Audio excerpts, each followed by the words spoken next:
Hare Krishna.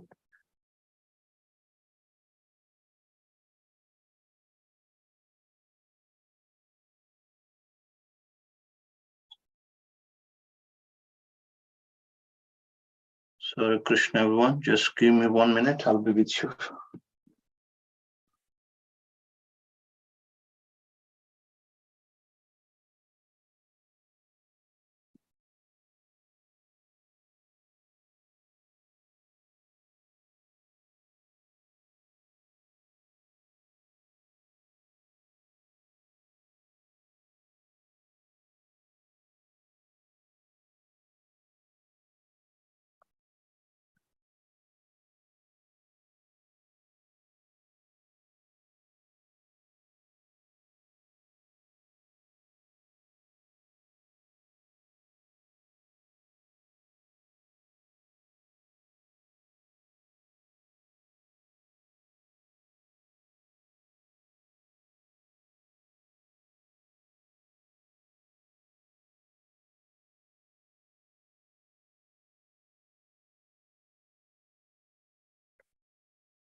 Hare Krishna. Thank you, everyone, for tuning in today. Let's begin with short prayers. Om Namo Bhagavate Vasudevaya. Om Namo Bhagavate Vasudevaya. Om Namo Bhagavate Vasudevaya. Om Ajnanatimidandasya Jnananjana Shalakaya Chakshurmritam Yena Tasmai Shri Gurave Namaha. Namo Om Vishnupadaya Krishna Preshtaya Bhutale Srimate Bhaktivedanta Swaminiti Namine Namaste Saraswati Devi Gauravani Pracharine Nirvishesha Shunyavadi Prachatya Deshatarine. Jai Shri Krishna Chaitanya Prabhu Nityananda Shri Advaita Gadadhara Vasadi Shri Gaura Bhakta Vrinda Ki Jai. Hare Krishna Krishna Krishna Hare Hare Hare Rama Rama Rama Hare Hare. So, possible if someone can remind everyone in the group that the session has begun, so other people may join. Okay, so yeah, if you are in a position to read today, you can raise your hand so I can pick you up accordingly. So thank you. Okay, so let me just go back.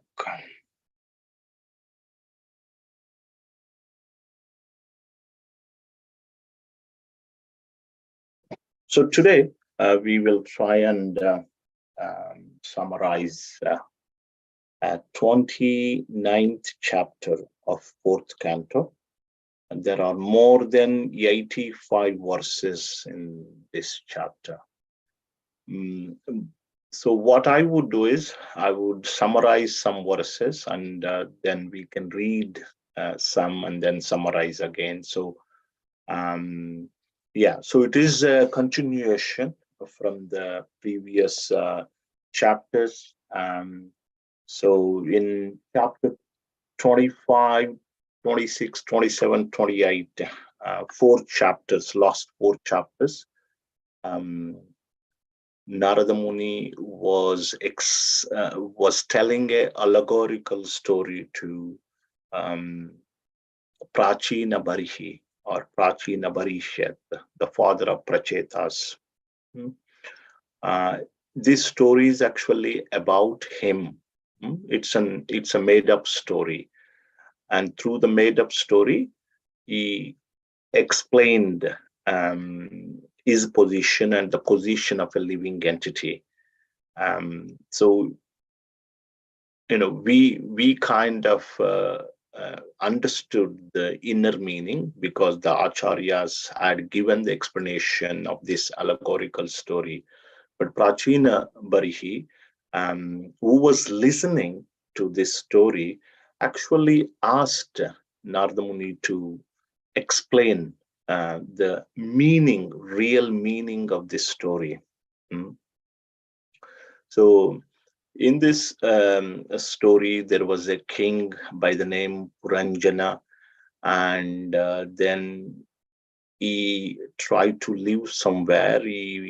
Uh, he wandered around, and then he finally found a city which has got 9 gates. Although he had a friend by the name Avijnata, unknown to him, he never took advice of him. Mm. So in this city, while roaming, so he decided to live in this city of 9 gates.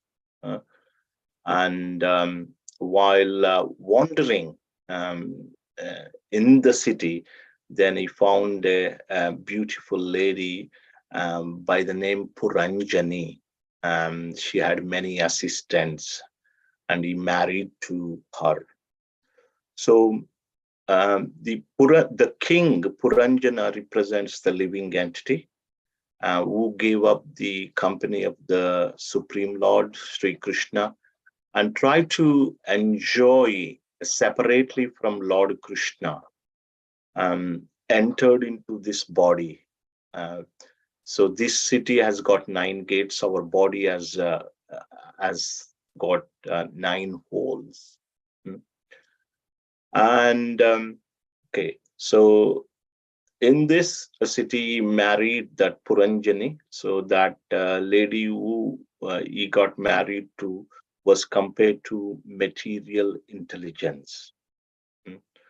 So the living entity living in this body, which has got 9 gates, and there is super soul, unknown to him, is a friend, but he is unknown to the living entity. Um, then he married to this material intelligence. So thereby produced so many sons and grandsons. These are compared to the um, reactions or reactions of our material desires. Mm.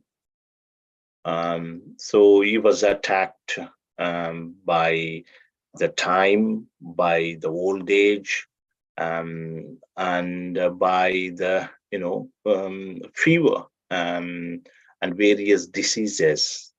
He was attacked. This body was his body was the city was attacked. That means the body was attacked, and he had to give up this body. Here, it is mentioned. It is stated as a city. We mentioned in the previous chapter. But while giving up the body, he thought about his queen. So in the next life, he became um, a woman by the name Vaidarbi. Hmm? And this Vaidarbi married to Malayadhwaja. Malayadhwaja was a great devotee of the Lord. So he went to forest and executed his devotion and gave up his body. And this Puranjana, who became Vaidarbhi in the next life, served very nicely Malayadhwaja, very nicely. And after her husband, Malayadhwaja, left this world, she was lamenting. And there was a Brahmana came and spoke. And this Brahmana is nothing but super soul. So, and thereby she perfected her life. So this Malayadhwaja represents Guru. Figuratively, this Malayadhwaja represents Guru. We are also roaming, wandering from one body to another body, one life to another life, one planet to another planet, one species to another species. But that will only stop when we accepts a spiritual master, a bona fide spiritual master, and serve that spiritual master. And then we will be able to reconnect to our unknown friend, the super soul. That's how the story ends. That is the meaning of it. So now, and in this chapter, Narada Muni gives some further information about this and further enlightenment he gives. Let us read some portions of this chapter. It's a huge chapter. So the first section, I would say a short one, 7 verses, text 26 till 33, Bhuvaneshwari Mataji can read. Okay, let me bring up.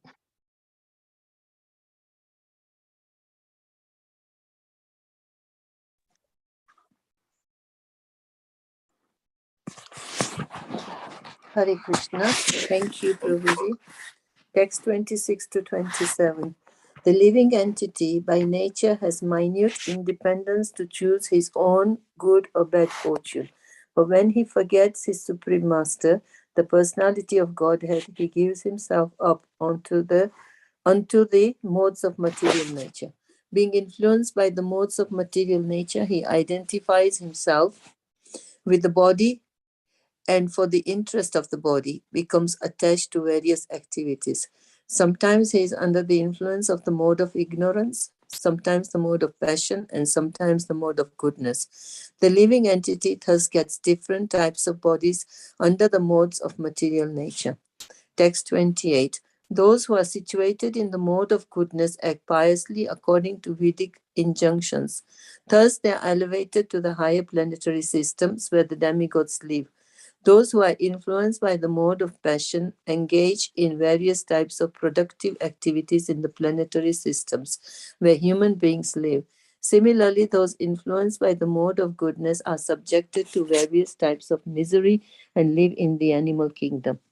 Text 29. Covered by the mode of ignorance in material nature, the living entity is sometimes a male, sometimes a female, sometimes a eunuch, sometimes a human being, sometimes a demigod, sometimes a bird, an animal, and so on. In this way, he is wandering within the material world. His acceptance of different types of bodies is brought about by his activities under the influence of the modes of nature. Text 30 to 31. The living entity is exactly like a dog who, overcome with hunger, goes from door to door for some food. According to his destiny, he sometimes receives punishment and is driven out, and other times receives a little food to eat. Similarly, the living entity, being influenced by so many desires, wanders in different species of life according to destiny. Sometimes he is high and sometimes he is low. Sometimes he goes to the heavenly planets, sometimes to hell, sometimes to the middle planets, and so on. Text 32. The living entities are trying to counteract different miserable conditions pertaining to providence, other living entities, or the body and mind. Still, they must remain conditioned by the laws of nature, despite all attempts to counter these laws. Text 33. A man may carry a burden on his head, and when he feels it is to be too heavy, he sometimes gives relief to his head by putting the burden on his shoulder. In this way, he tries to relieve himself of the burden. However, whatever process he devises to counteract the burden does nothing more than put the same burden from one place to another. Thank you, Prabhuji.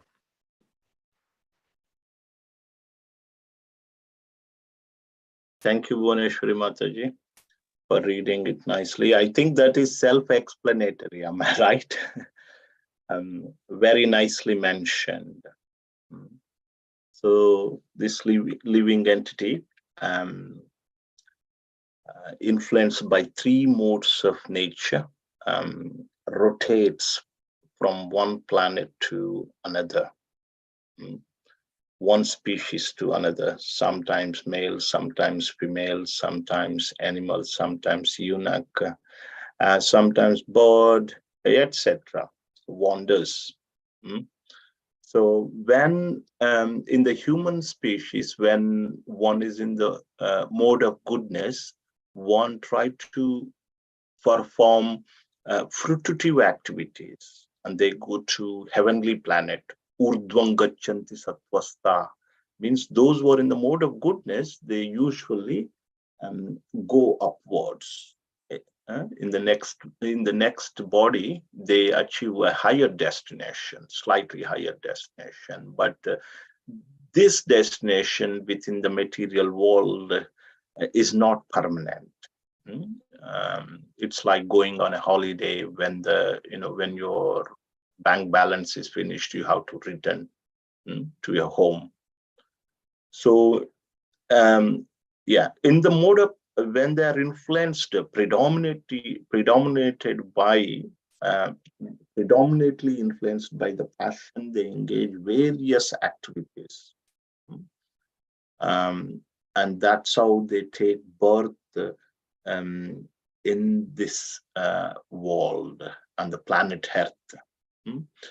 Madhye tishtanti rajasa, those are in the mode of passion, will take birth on this earthly planet, and those who are very much influenced by mode of ignorance, they take in various lower species in animal kingdom usually.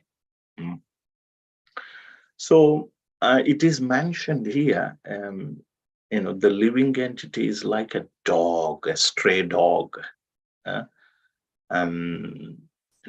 overcome with the. You see these stray dogs in India here, like you very rarely see. I have never seen a stray dog here. They are nicely looked after by the owners. But in India, you see so many stray dogs. They with hunger overcome by the overcome with hunger, goes from one street to another street, one door to another door, just for a little food to eat. Similarly, being influenced by so many desires, we also wander in different species of life. Our desires will give the will make us, force us to take another body. Yeah, whatever it is desire, and what we desire and what we deserve will give us the next body. So, and this way it is very, very difficult to escape the miseries of this conditioned life. It is given in text 33. Sometimes a man carries a heavy burden on his head. So when it is too heavy, you see this in India also. Huge bag of rice or other stuff, carries on the head. When it is too heavy, then he moves that to the shoulder, or get some relief, to give some relief to the head. And when the shoulder gets painful, then he will just hold it onto his body, or held it somewhere and carries it. But from one place to another place, the burden is always there. Whatever process we devise to counteract the burden does nothing more than put the same burden from one place to another place. So this is how the burden, we will never be able to get rid of this burden. Sometimes when we have a problem, we worry a lot, but when the bigger problem comes, this problem appears smaller. So it is like that. But there is no way to overcome this problem. Narada Muni says, let us read this purport. Bhuvaneshwar Mata, you can read the purport to text 33. I've displayed it there. Hare Krishna. Purport by Srila Prabhupada, Srila Prabhupada ki Jai. This is a good description of an attempt to transfer a burden from one place to another. When one gets tired of keeping a burden on his head, he will place it on his shoulder. This does not mean that he has become freed from the strains of carrying the burden. Similarly, human society, in the name of civilization, is creating one kind of trouble to avoid another kind of trouble. In contemporary civilization, we see that there are many automobiles manufactured to carry us swiftly from one place to another. But at the same time, we have created other problems. We have to construct so many roads, and yet these roads are insufficient to cope with automobile congestion and traffic jams. There are also the problems of air pollution and fuel shortage. The conclusion is that the processes we manufacture to counteract or minimize our distresses do not actually put an end to our pains. It is all simply illusion. We simply place the burden from the head to the shoulder. The only real way we can minimize our problems is to surrender unto the Supreme Personality of Godhead and give ourselves up to His protection. The Lord, being all powerful, can make arrangements to mitigate a painful life in material existence. Thank you. What a wonderful purport by Srila Prabhupada. He sums up everything very nicely there. Mm.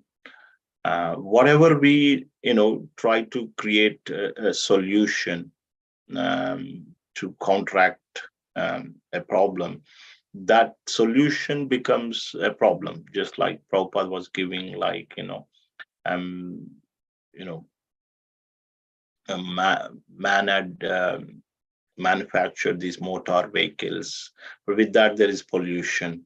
Prabhupada mentioned long time ago. Now we are, worrying about the pollution. Mm. And because there is pollution, we are trying to move towards electric cars. Electric cars means the battery requires a lot of these metals, copper and other metals. They are being extracted from the earth. Again, that will cause another problem, because there is because we are extracting too much metals from the earth. That will lead to another problem. Mm. Maybe the vegetables and all other foods that we eat, they may not have enough these elements, and that will cause for other problem in the future. But Prabhupada gives a wonderful, punchline there, that, the way to put end to these problems is to surrender to Krishna. Mm. So that's the solution Prabhupada gives. And Narada Muni also gives the same thing, basically, from text 34 to 41. He offers a solution. So let's see. Sundar Chaitanya, would you like to read? From 34 onwards? Yeah, please. 34. Narada continued, O you who are free from all sinful activity, no one can counteract the effects of fruitive activity simply by manufacturing a different way devoid of Krishna consciousness. All such activity is due to our ignorance. When we have a troublesome dream, we cannot relieve it with a troublesome hallucination. One can counteract a dream only by awaking. Similarly, our material existence is due to our ignorance and illusion. Unless we awaken to Krishna consciousness, we cannot be relieved of such dreams. For the ultimate solution to all problems, we must awaken to Krishna consciousness. Sometimes we suffer because we see a tiger in a dream or a snake in a vision, but actually there is neither a tiger nor a snake. Thus, we create some situation in a subtle form and suffer the consequences. These sufferings cannot be mitigated unless we are awakened from our dream. The real interest of the living entity is to get out of the nescience that causes him to endure repeated birth and death. The only remedy is to surrender unto the Supreme Personality of Godhead through his representative. Unless one renders devotional service unto the Supreme Personality of Godhead, Vasudev, one cannot possibly become completely detached from this material world, nor can he possibly manifest real knowledge. O best of kings, one who is faithful, who is always hearing the glories of the Supreme Personality of Godhead, who is always engaged in the culture of Krishna consciousness, and in hearing of the Lord's activities, very soon becomes eligible to see the Supreme Personality of Godhead face to face. My dear King, in the place where pure devotees live, following the rules and regulations, and thus purely conscious and engaged with great eagerness in hearing and chanting the glories of the Supreme Personality of Godhead, in that place, if one gets a chance to hear their constant flow of nectar, which is exactly like the waves of a river, one will forget the necessities of life, namely hunger and thirst, and become immune to all kinds of fear, lamentation, and delusion. Should I continue? Yeah, 41 as well. Okay. Because the conditioned soul is always disturbed by the bodily necessities, such as hunger and thirst, he has very little time to cultivate attachment to hearing the nectarian words of the Supreme Personality of Godhead. Yeah, thank you so much, Lord Chaitanya Prabhu. So, here Narada Muni mentions that the remedy is one must take to Krishna consciousness. Sometimes we have a bad dream, a nightmare, and then we suffer a lot in that dream. We experience great misery uh, in that nightmare. But how to overcome that? We have to just simply wake up. Unless we are awakened, we will not be able to get rid of that nightmare. So similarly, sometimes man may see tiger chasing that person, but until one is awakened, one is not able to counteract that misery. So here Narada Muni says that similarly, there is no way one can escape these miseries unless until one renders devotional service unto Supreme Personality of Godhead Vasudeva. One will never develop the detachment. It is said in the second chapter of first canto, Vasudeve Bhagavati Bhakti Yoga Prayojitaha Janayatyashu Vairagyam Jnanam Chayadahaitukam. Just by rendering devotional service on Supreme Personality of Godhead, Sri Krishna, one automatically develops detachment and gets causeless knowledge. How do we get this? How are we able to do this? This is the process. The process is to surrender and perform devotional service onto Sri Krishna. But how do we do that? We should hear the message of Krishna in the association of devotees. That is the process. And ideally, from exalted devotees, we should hear this nectar coming from their mouth. It's a flow of nectar, which is compared to waves of river. So we just by hearing that, our hunger and thirst, everything will be diminished. And just by hearing these activities of the Lord, we can very soon able to see the Supreme Lord face to face. So this is the process that is given. So without, here it is mentioned, yes, surrender to Krishna and perform devotional service, but that can be done by hearing the message of Krishna in the presence of in the association of pure devotees. Then we would be able to do it. So in our life also we have Prabhupada. Prabhupada had given these purports, had written Srimad Bhagavatam and many other books. So we can hear his lectures and bhajans, kirtans, and also read purports. So that is the remedy. for our suffering. Just like, earlier Narada Muni mentioned, like a stray dog. Uh, so which moves from one street to another, one door to another. Sometimes someone will throw a stone, someone might give a little morsel of food, but it's suffering. Similarly, we are also suffering from one species, to another, one body to another, one planet to another. There is no end. But to put an end, this is the means. We have to come to the shelter of a pure devotee. In our life, there should be a devotee. Mm. It's very important. Sometimes we think this is permanent. This material, my home is permanent. My family members are permanent. My job is permanent. The wealth that I'm getting is permanent. All my assets are permanent. But in due course, that time factor will take away everything we possess. Everything we possess, all the talents, all the wealth, with so much hard work we acquire, but everything will be taken away by the Lord within a moment of time. That time is nothing but Krishna. Okay, so that's the next section. And then Narada Muni explains that, O King Prachina Barhi, you are simply engaged in performing the fruitive activities.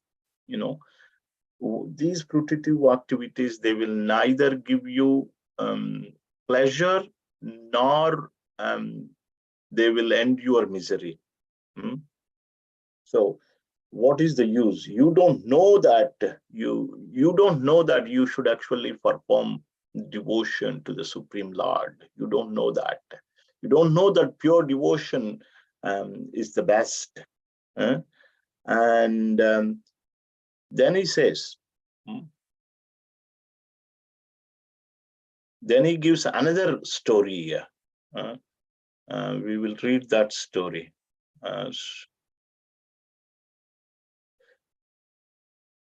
53, text 53. And we'll also read the purport of that possibly.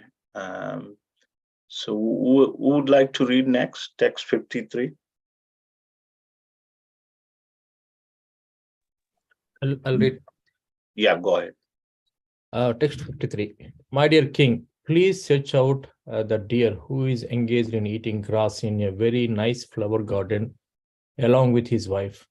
That deer is very much attached to his business, and he's enjoying the sweet singing of bumblebees in his garden. Just try to understand his position. He is unaware that before him is a tiger, which is accustomed to living at the cost of another's flesh. Behind the deer is a hunter who is threatening to pierce him with sharp arrows. Thus, the deer death is imminent. So that one verse, I think we can just explain, I think, to save time. Yeah, that's fine. Yeah. Okay, let's read it. Let's read the purport. Okay. Here is an allegory with. Yeah. Here is an allegory in which the king is advised to find a deer that is always in a dangerous position. Although threatened from all sides, the deer simply eats grass in a nice flower garden, unaware of the danger all around him. All the living entities, especially human beings, think themselves very happy in the midst of families. As if living in a flower garden and hearing the sweet humming of bumblebees, everyone is centered around his wife, who is beauty of family life. And the bumblebees humming may be compared to the talk of the children. The human being, just like deer, enjoys his family without knowing that before him is a fact of time, which is represented by a tiger. The fruitive activities of living entities simply create another dangerous position and oblige him to accept different types of bodies. For a deer to run after a mirage of water in the desert is not unusual. The deer is also very fond of sex. The conclusion is that one who lives like a deer will be killed in due course of time. Vedic literature therefore advises that we should understand our constitutional position and take the devotional service before death comes. You can read the English. After many births, we have attained this human form. Therefore, before death comes, we should engage ourselves in transcendental loving service of Lord. That is the fulfillment of human life. Thank you very much. So wonderful story. Another story Narada Muni narrates. Hmm. So the human being is compared to this deer. Deer is very much attached to, enjoying the sweet singing of bumblebees, etc. So along with his, wife. So simply just engrossed in eating in the grass and hearing the nice sweet singing of the bumblebees. But it does not know that it is not unaware that there is a tiger before him, and the tiger is planning to attack, and there is a hunter behind, trying to threaten this deer. So thus the deer's death is imminent. So here the deer is ourselves, and the sweet singing of the bumblebees in the garden is nice talk of sweet talk of children. So this there is a time factor, and the hunter represents the death. So they are there, but we have forgotten. And Prabhupada writes, in the purport that after many, many births, we have attained this human form. Therefore, before death comes, we should engage ourselves in the devotional service. That is the fulfillment of human life. So he is basically this King Pachina Barihi. He was engaged in these fruitive activities very much, and Narada Muni was trying to enlighten the king with all these stories.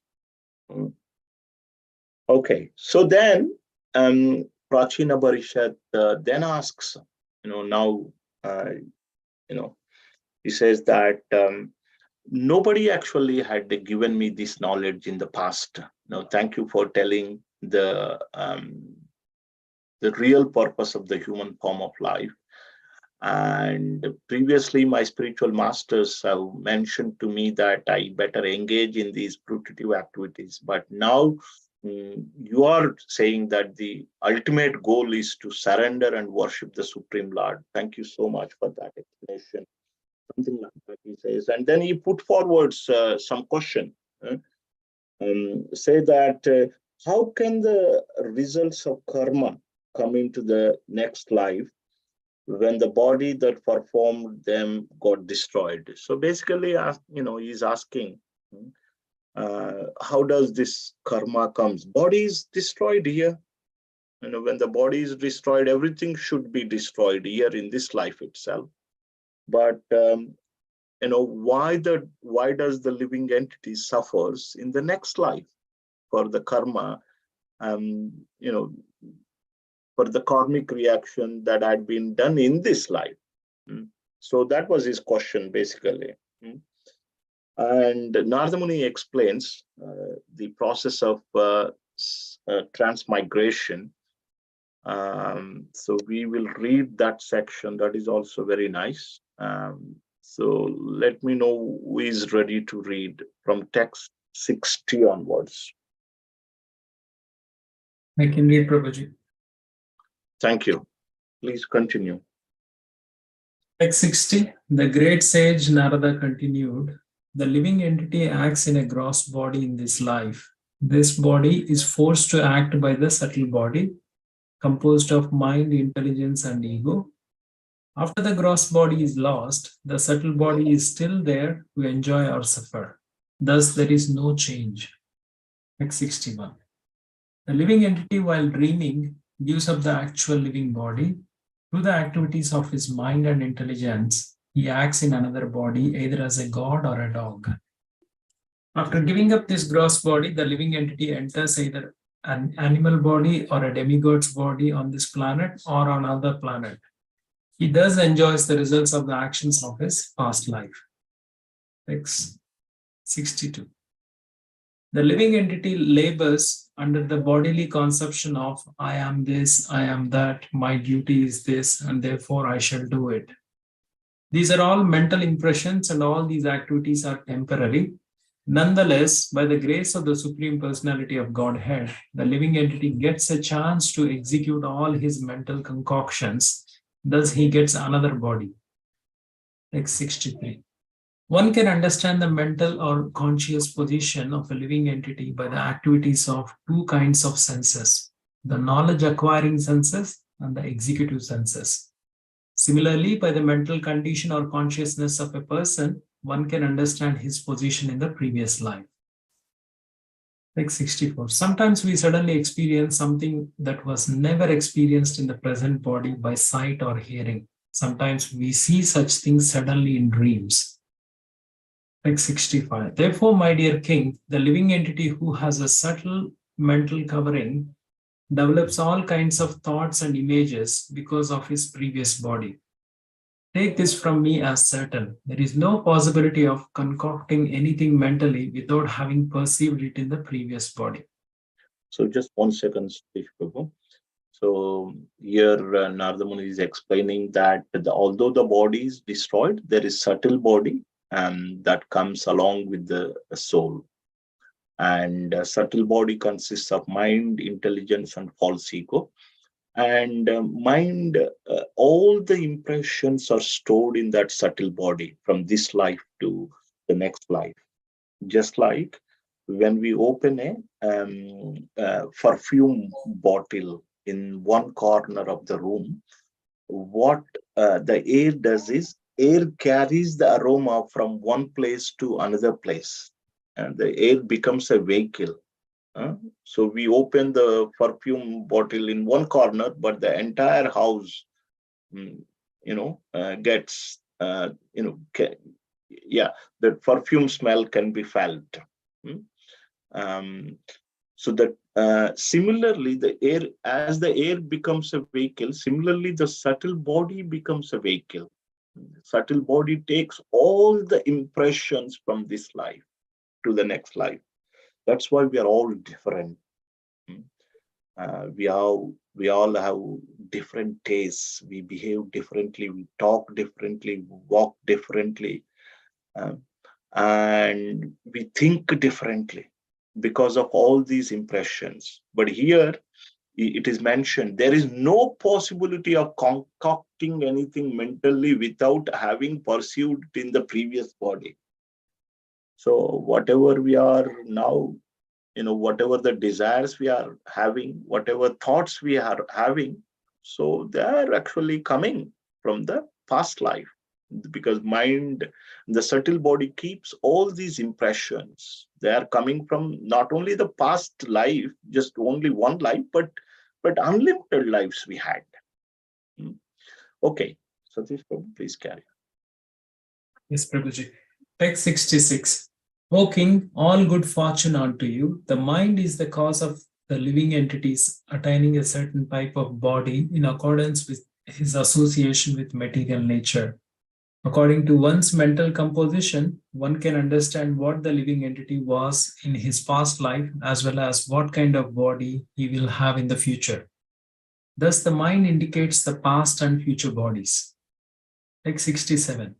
Sometimes in a dream, we see something never experienced or heard of in this life, but all these incidents have been experienced at different times, in different places, and in different conditions. So Text 60. even the dreams we had, you see that sometimes we dream and we think that I've never experienced this these things in this life. Why am I dreaming that? So here Narada Muni says, even the dreams that we get also, they can be, based on the impressions we had in the previous life. Yes, Prabhu, please go on. Sure, Prabhuji. Text 68. The mind of the living entity continues to exist in various gross bodies, and according to one's desires for sense gratification, the mind records different thoughts. In the mind, these appear together in different combinations. Therefore, these images sometimes appear as things never seen or never heard before. Text 69. Krishna consciousness means constantly associating with the Supreme Personality of Godhead in such a mental state that the devotee can observe the cosmic manifestation exactly as the Supreme Personality of Godhead does. Such observation is not always possible, but it becomes manifest exactly like the dark planet known as Rahu, which is observed in the presence of the full moon. Text 70. As long as there exists the subtle material body composed of intelligence, mind, senses, sense objects, and the reaction of the material qualities, the consciousness of false identification and its relative objective, the gross body, exists as well. Text 71. When the living entity is in deep sleep, when he faints, when there is some great shock on account of severe loss, at the time of death, or when the body temperature is very high, the movement of the life air is arrested. At that time, the living entity loses knowledge of identifying the body with the self. Text 72. When one is a youth, all the 10 senses and the mind are completely visible. However, in the mother's womb or in the boyhood state, the sense organs and the mind remain covered, just as the full moon is covered by the darkness of the dark moon night. Text 73. When the living entity dreams, the sense objects are not actually present. However, because one has associated with the sense objects, they become manifest. Similarly, the living entity with undeveloped senses doesn't cease to exist materially, even though he may not be exactly in contact with the sense objects. Text 74. The 5 sense objects, the 5 sense organs, the 5 knowledge acquiring senses, and the mind are the 16 material expansions. These combine with the living entity and are influenced by the 3 modes of material nature. Thus, the existence of the conditioned soul is understood. Text 75. By virtue of the processes of the subtle body, the living entity develops and gives up gross bodies. This is known as transmigration of the soul. Thus, the soul becomes subjected to different types of so-called enjoyment, lamentation, fear, happiness, and unhappiness. Text 76 and 77. The caterpillar transports itself from one leaf to another by capturing one leaf before giving up the other. Similarly, according to his previous work, the living entity must capture another body before giving up the one he has. This is because the mind is the reservoir of all kinds of desires. Text 78. As long as we desire to enjoy sense gratification, we create material activities. When the living entity acts in the material field, he enjoys the senses, and while enjoying the senses, he creates another series of material activities. In this way, the living entity becomes entrapped as a conditioned soul. Text 79. You should always know that this cosmic manifestation is created, maintained, and annihilated by the will of the Supreme Personality of Godhead. Consequently, everything within this cosmic manifestation is under the control of the Lord. To be enlightened by this perfect knowledge, one should always engage himself in the devotion service of the Lord. Thank you very much, Prabhu, Yes, for Prabhuji. reading that big section. Really appreciate it. So, yeah, wanted to read one thing, isn't it?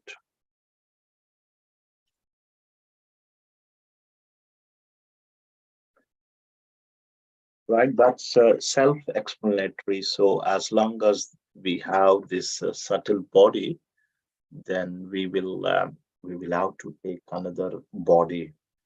And the only way we can dissolve the subtle body is through the devotion. Mm. So when we leave this world and go back to the spiritual world, the subtle body must be dissolved. Mm. But sometimes when we perform devotion, we we can surpass the effects of that subtle body in this life itself. Mm. Uh, and earlier in the fourth canto, in one of the previous chapters, it is mentioned like there is an example of coconut given. When the coconut is very young, the pulp is very much stuck to the shell. Mm. Whereas when it becomes matured and little dry, and when the coconut is fully dried up, it is inside, but it is not in contact with the shell. When you shake it, you can hear that sound. Mm. Similarly, the soul can also, when we engage in devotional service, it can uh, uh, detach from the subtle body. Although being in the body, it can detach from the influence of the subtle body, just like this coconut example is given. So here it is mentioned the mind is the root cause, but so that's why we chant mantra. Mantra means which will deliver the mind.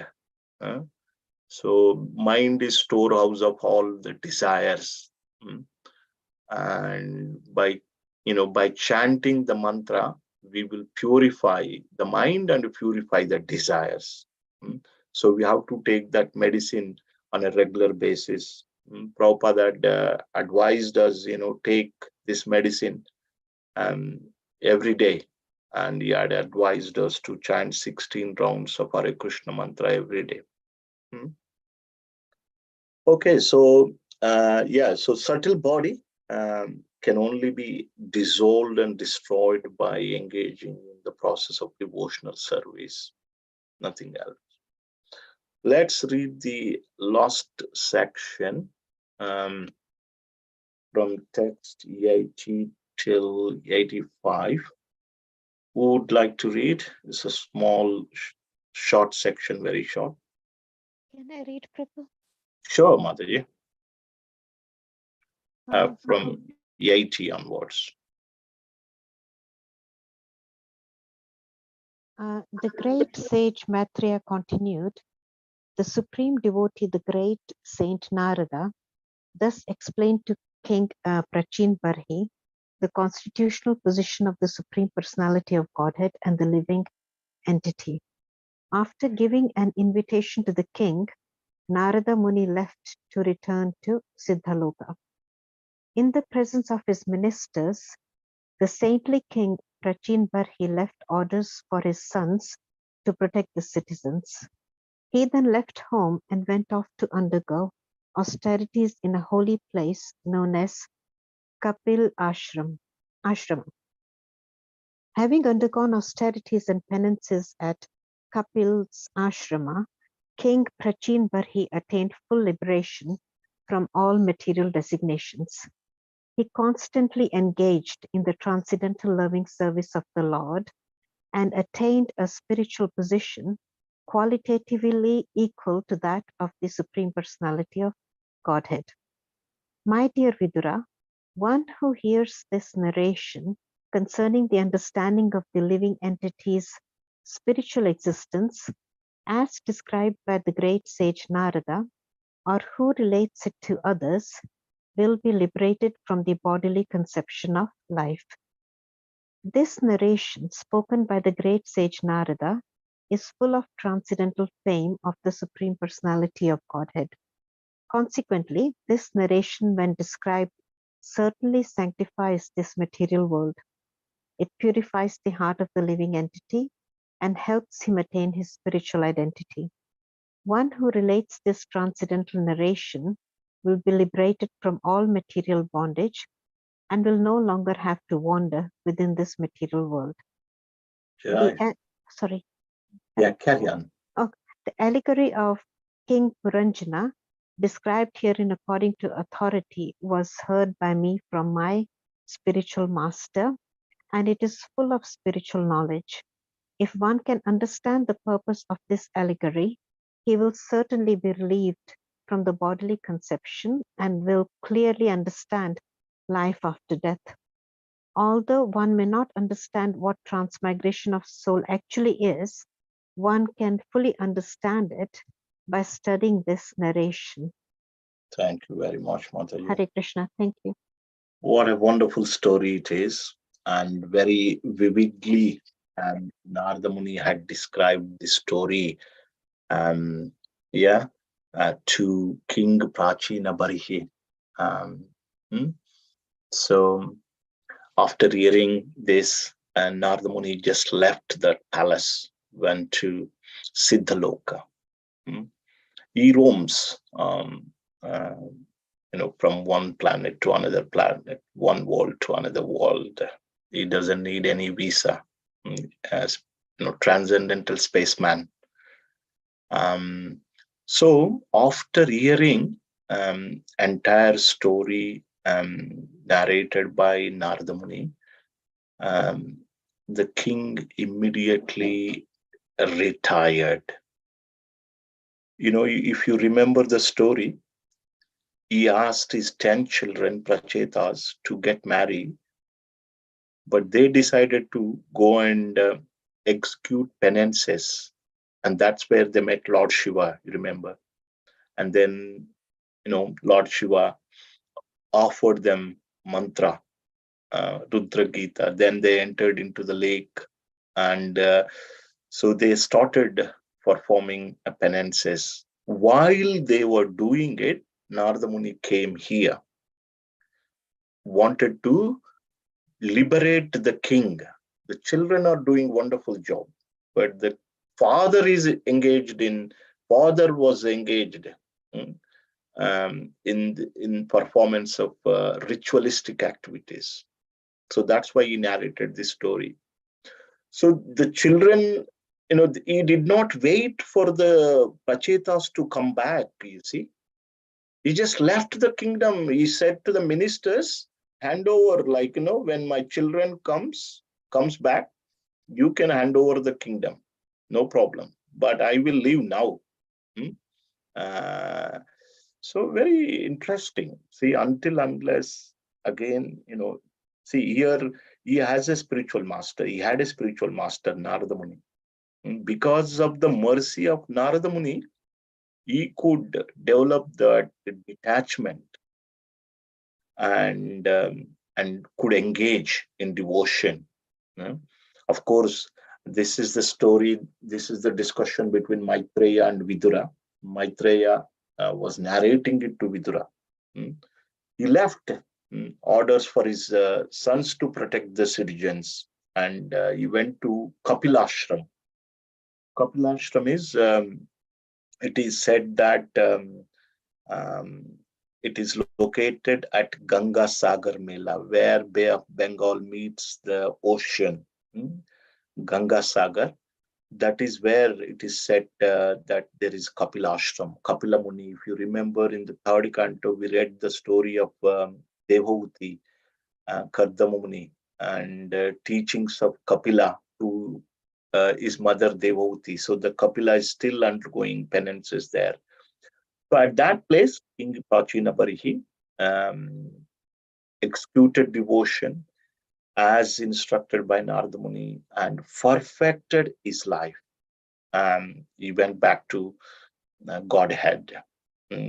So here Maitreya is giving some palashruti, some benedictions, just by hearing it, just by reading it, by repeating it to others, one gets purification.